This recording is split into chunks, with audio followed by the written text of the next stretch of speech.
여러분 안녕하세요. 좋은 글을 낭독해드리는 허리케인 동현이 방송입니다.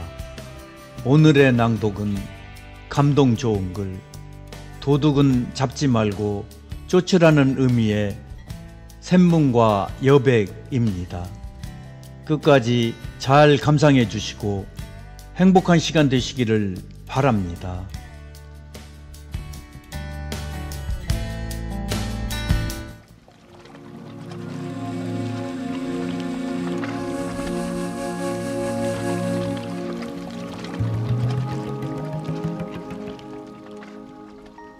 샘문과 여백.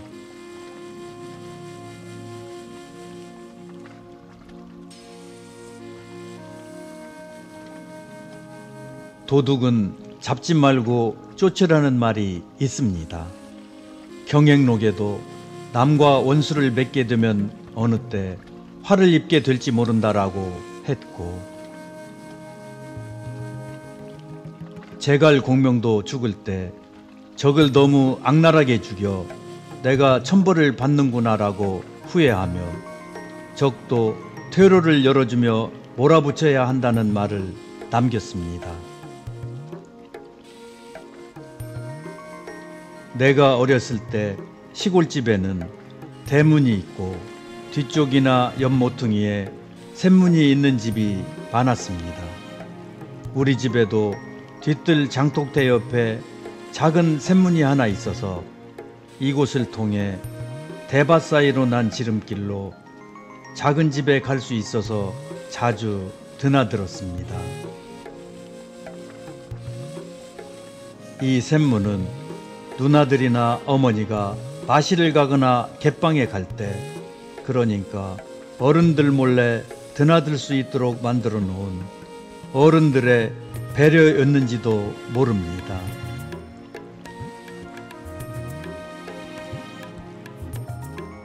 옛날 어른들은 알면서도 눈 감아주고 속아준 일이 많았던 것 같습니다.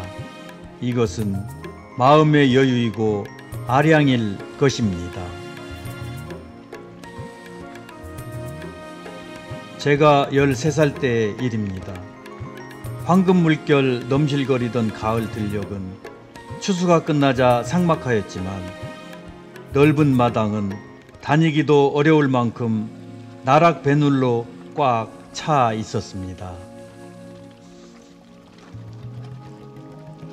하늘 높이 쌓아놓은 나락 배눌은 어린 우리들이 보기에도 흐뭇했는데 여름 내내 땀 흘리며 고생하셨던 어른께서는 더욱 그러하셨을 것입니다.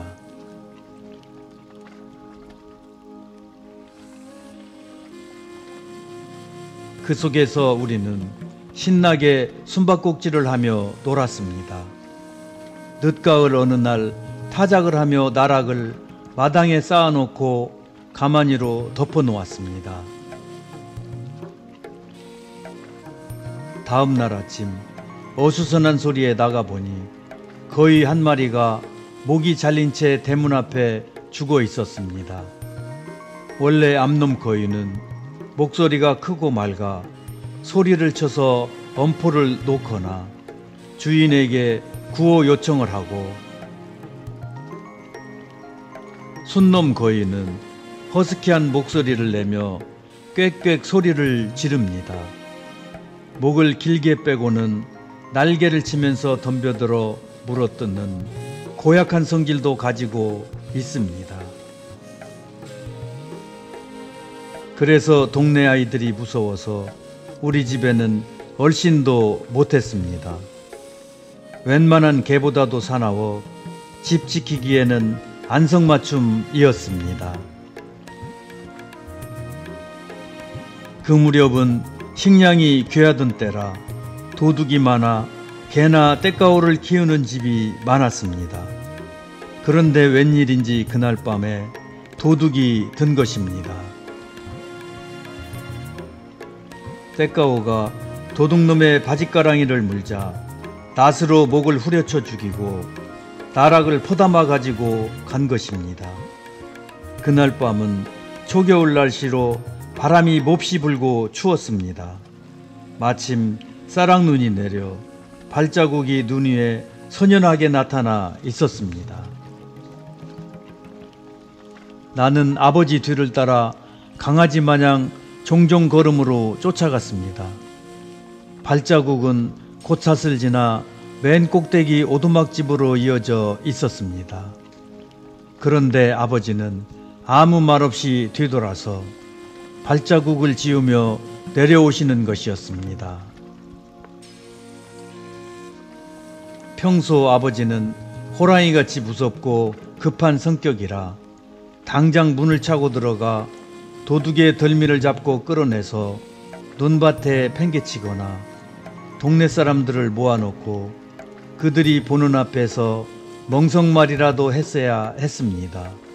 아니면 경찰서로 끌고 가서 곤욕을 치르게 하거나 형무소를 보냈음직한데 아무 일도 없었던 것처럼 뒷짐을 지고 돌아오셨습니다.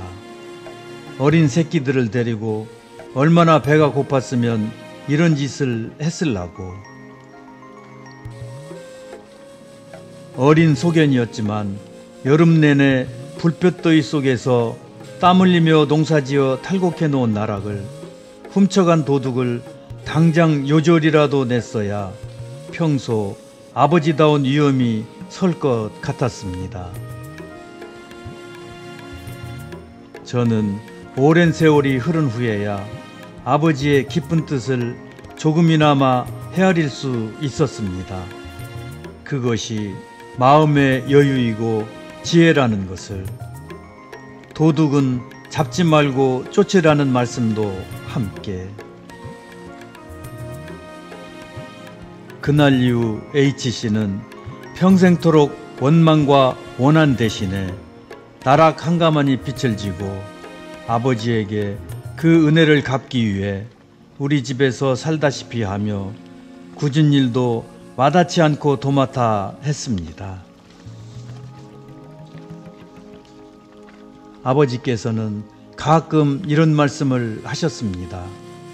세상 일은 꼭 생각같이 되는 것이 아니다. 이치나 원칙만으로 해결할 수 없는 문제들이 많이 있다. 남의 사소한 실수 같은 것을 덮어주지 못하고 몰아세우고 따지는 우를 범하지 말아라. 사람을 비난할 때도 상대방이 변명할 수 없도록 무차별 공격하는 것은 삼가야 한다. 상대방이 달아날 구멍을 항상 조금은 남겨놓아라. 현대를 사는 우리도 샘문과 여백의 아름다움이 필요하지 않을까요? 동양화에서 여백은 무한한 의미를 내포하고 있습니다. 이 여백은 보는 이의 몫으로 구름, 새, 꽃, 나아가 보이지 않는 바람까지도 그려넣을 수 있는 여유의 공간입니다. 우리는 수묵화의 넉넉함과 아름다움을 즐기면서도 자신의 마음을 비우는 데는 인색합니다. 항상 위만 쳐다보고 달려가다 보니 고달프기도 하고 외롭습니다. 적정한 소유가 마음에 평안을 주고 여유를 가진 삶이 풍요를 누린다는 진리를 우리는 대부분 지식으로 알고 있습니다.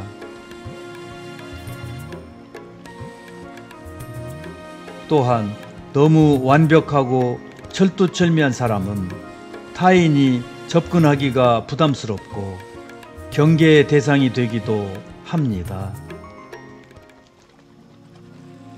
공자는 물이 너무 맑으면 고기가 살 수 없는 것처럼 사람도 남의 옳고 그른 것을 계속 살피다 보면 친구가 남아있지 않는다고 했습니다. 약간 엉성하고 빈틈이 있어야 함께 어우러지기도 하고 서로 동화되기도 한다는 사실이 새삼스럽게 다가오는 아침입니다.